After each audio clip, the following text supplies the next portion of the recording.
Šiaurės skagina galinga nutiesa. Visi gatvės virto upėmis neviltis. Užpilti požeminiai garažai. Stipri audra eina per Lietuvą atmazai. Stiprus vėjas laužo medžius. Kai kur liūtis jau pridarė problemų ir jų dar bus. Daugiausia pranešimų kol kas iš Šiaulių. Šiauliai skęsta.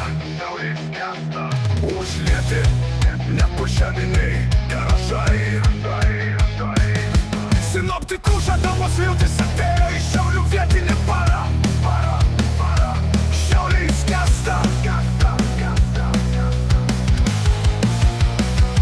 Alus praskiestas vandens, nežinome ką geriam. Žmonės dalyjasi vaizdais kaip sekmadienio vakarą. Atrodo Šiaulių gatvės iš žuvies perspektyvos. Orų entuziastų grupėje vaizdai kaip skęsta ketvirtas pagal dydį Lietuvos miestas arba pirmas pagal dydį Lietuvos baseinas.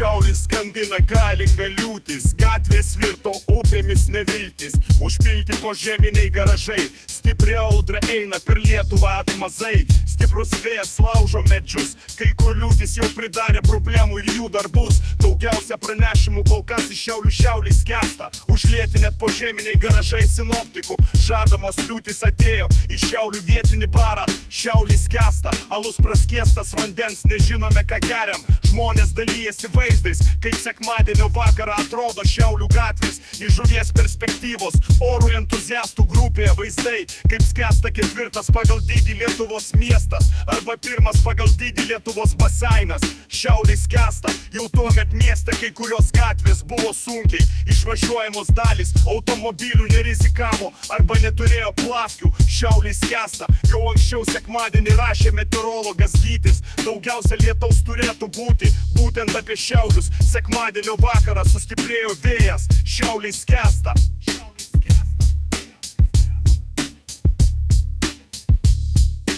Šiaurės skandina gali